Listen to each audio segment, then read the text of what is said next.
Hi guys, मेरा नाम है कल्पेश गर्ग और हिंदी कहानी no moral but lot of understanding में एक बार फिर से आप सभी का स्वागत करता हूँ। दोस्तों, इस दुनिया में हमारे साथ जो कुछ भी अच्छा और बुरा होता है उसके जिम्मेदार सिर्फ और सिर्फ हम होते हैं। जाने अनजाने में हमारे द्वारा किए गए कर्म, चाहे वो इस जन्म में किए गए हैं या फिर पिछले जन्म में किए गए हैं, वो घूम फिर कर हमारे सामने आते हैं। आज कर्मों के फल की एक ऐसी कहानी मैं आप लोगों के साथ शेयर करूंगा जिसको सुनने के बाद आपको यकीन हो जाएगा कि हाँ, हमारे जो कर्म हैं वो हमारी ज़िंदगी में बहुत ज़्यादा एक्टिव रहते हैं और हमारी ज़िंदगी को बहुत हद तक प्रभावित करते हैं। कहानी सुनाने से पहले खास निवेदन कि आप इस चैनल पर पहली बार आए हैं, अभी तक आपने इस चैनल को सब्सक्राइब नहीं किया है तो इस लाल बटन को दबाकर चैनल को सब्सक्राइब कर लीजिए और पास में जो नोटिफिकेशन बेल है उसे भी प्रेस कर दीजिए ताकि नेक्स्ट टाइम जब भी मैं कोई कहानी अपलोड करूं तो उसका सबसे पहले नोटिफिकेशन आप लोगों तक पहुंच जाए।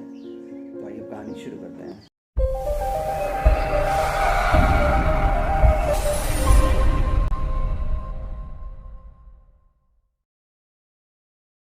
दोस्तों, कहानी है एक राजा की।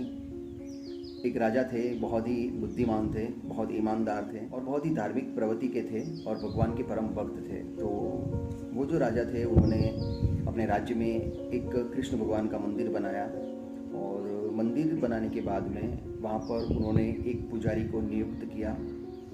वो पुजारी बहुत अच्छा इंसान था, वो भी भगवान का भक्त था और बड़े ही मन से वो भगवान की पूजा करता था, उस मंदिर की देखरेख करता था। बहुत लंबे समय तक यह कार्य उसने किया, लेकिन राजा से कभी कुछ नहीं मांगा। न तो वो राजा को कभी कुछ पूछता था, न कभी राजा से कुछ मांगने जाता था। बस मंदिर में जो उसके काम थे वो करता रहता था। 20 साल बाद हुआ ऐसा कि राजा के घर में एक संतान ने जन्म लिया और राजा ने जब वो संतान थोड़ी सी बड़ी हुई तो उस संतान को पुजारी के पास भेजा कि आप इसे शिक्षा दीजिए और उसे एक अच्छा इंसान बनाइए। पुजारी ने इस काम को भी बड़ा मन लगाकर किया। राजकुमार को बहुत अच्छी शिक्षा दीक्षा उसे दी।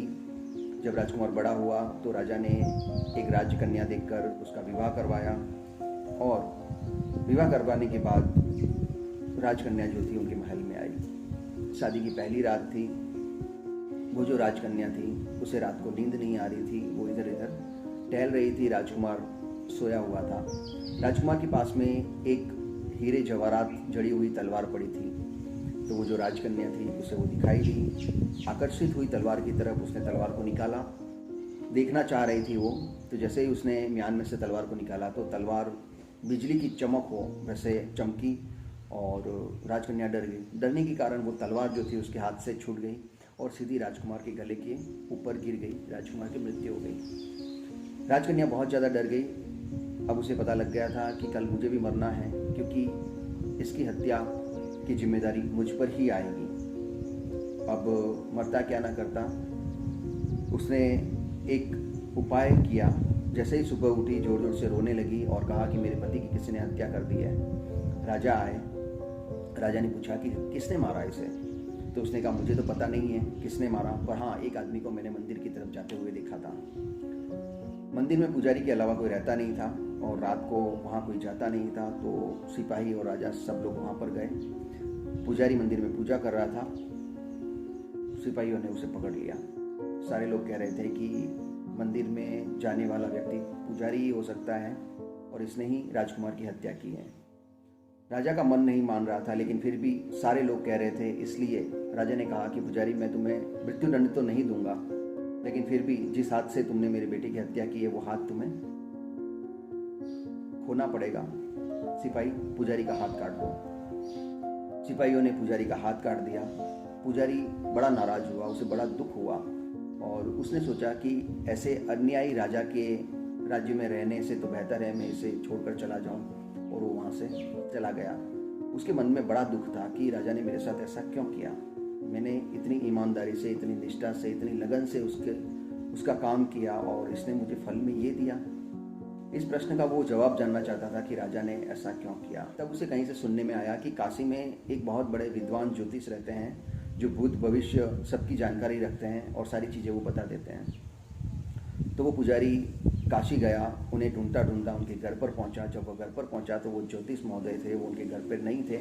उनकी पत्नी जरूर थी और उनकी पत्नी उन्हें कोसे जा रही थी, बुरा भला कहे जा रही थी, गालियाँ दे रही थी।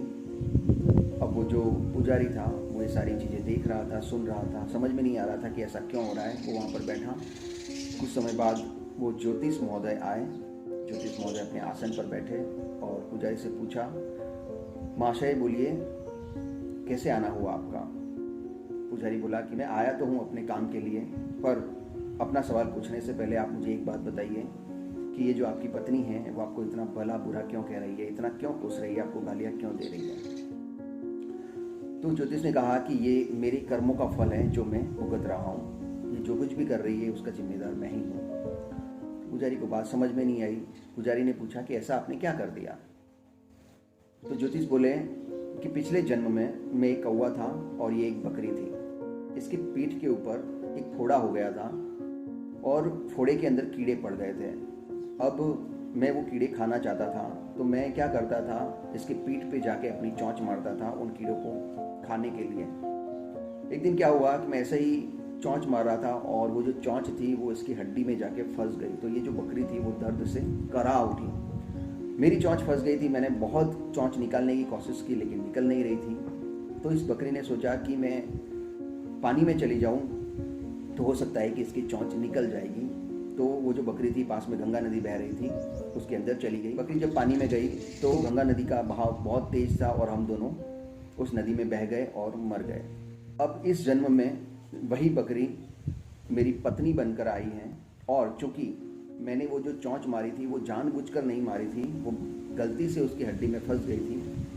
लेकिन मुझे पता है कि एक दिन ये समझदार हो जाएगी, मैच्योर हो जाएगी और ये ऐसा करना बंद कर देगी। लेकिन तब तक मुझे ये भुगतना पड़ेगा और मुझे अच्छी तरह याद है मैंने जो कर्म किए हैं उसके ये मैं फल भुगत रहा हूँ। इसलिए मैं खुशी खुशी इन कर्मों को स्वीकार करता हूँ, मुझे इससे कोई भी शिकायत नहीं है। पुजारी जी को सुनकर बड़ा आश्चर्य लगा कि ऐसा भी हो सकता है।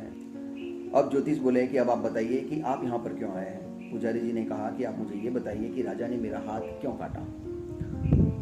ज्योतिष जी ने कहा कि राजा ने तुम्हारा हाथ कहाँ काटा है, ये हाथ तो तुम्हारे कर्मों की वजह से कटा है। पुजारी ने कहा कि मेरे कर्मों की वजह से, मैंने ऐसा क्या कर दिया, मैंने तो इस जन्म में ऐसा कोई पाप किया नहीं। तो ज्योतिष बोले आपने इस जन्म में नहीं किया लेकिन पिछले जन्म में जरूर किया था। पिछले जन्म में आप सन्यासी थे, वहाँ पर एक गाय थी और एक कसाई था। वो कसाई उस गाय को मारने जा रहा था, उसने उस गाय को मारा और गाय को मारने के बाद अचानक से वहाँ पर शेर आ गया तो वो शेर उन दोनों को खा गया। अब वो ये जो गाय थी वो उसकी पत्नी बनकर आई और ये जो कसाई था वो राजकुमार बना। इसकी पत्नी के हाथों तलवार से उस राजकुमार का वध होना लिखा था क्योंकि कसाई ने हंसिए से उस गाय को मारा था। पुजारी ने कहा चलिए ये चीज़ तो समझ में आती है लेकिन इसमें मेरा क्या दोष। दोष आपका ये है कि जब वो कसाई गाय को मारने के लिए जा रहा था, गाय वहाँ से भागी और कसाई ने आपसे आके पूछा कि गाय कहाँ गई, तो आपने अपने हाथ से इशारा किया था। आपके इशारे की वजह से कसाई उस गाय तक पहुँचा और उसने उसकी हत्या कर दी थी। तो ये जो हाथ था जो उस गाय की मृत्यु का कारण बना, उसे तो कटना ही था। इसलिए वो जो गाय थी इस जन्म में रानी बनी थी, उस रानी ने इशारा मंदिर की तरफ किया और मंदिर में आप थे। तो कर्म अपना फल देकर निवृत्त हो गया, कर्म ने सबको अपने अपने फल दे दिए। दोस्तों इसलिए मैं कहता हूँ कि हमारे साथ अक्सर जो होता है, हम दोष देते हैं किसी और को कि उसने मेरे साथ ये किया, उसने मेरे साथ ये किया। किसी ने हमारे साथ कुछ नहीं किया है। हमारे जितने भी रिलेटिव हैं, बेटी हैं, बेटा हैं, भाई हैं, बहन हैं, माता हैं, पिता हैं, चाचा हैं, चाची हैं, दादा हैं, दादी हैं, बुआ, मौसी, मामा, जितने भी रिलेटिव हमारे हैं वो सारे हमारे कर्मों के फल हैं। आपने जैसे कर्म किए हैं वैसे लोग आपकी ज़िंदगी में आए हैं। अगर आपने अच्छे कर्म किए हैं तो अच्छे लोग आपकी ज़िंदगी में आए हैं, बुरे कर्म किए हैं तो बुरे लोग आपकी ज़िंदगी में आए हैं। तो जब कभी आपके साथ कुछ ऐसा होता है, चाहे अच्छा हो या बुरा हो, कभी ये मत सोचना कि किसी और के कारण हुआ है। अगर कुछ बुरा हुआ है तो आपको ये समझ लेना चाहिए कि ये मेरा ही कर्म था जो घूमकर मेरे पास आया है। और अगर अच्छा हुआ है तो भी आपको यह सोच लेना चाहिए कि ये मेरा ही कोई अच्छा कर्म था जो घूमकर मेरे पास आया है। लेकिन होता क्या है कि अच्छे कर्म के सारे क्रेडिट हम ले लेते हैं कि ये मेरी वजह से हुआ है, और जैसे ही कुछ बुरा होता है उसका क्रेडिट हम दूसरों को दे देते हैं कि ये दूसरों की वजह से हुआ है। तो दोस्तों आशा करता हूँ कि ये कहानी आप लोगों को पसंद आई होगी। कहानी पसंद आई है तो इसे लाइक कर दीजिए और अपने रिश्तेदारों के साथ शेयर कर दीजिए। आज तक के लिए इतना ही, अगली कहानी में फिर मिलेंगे। तब तक के लिए जय हिंद, जय भारत, जय भारतीय सेना।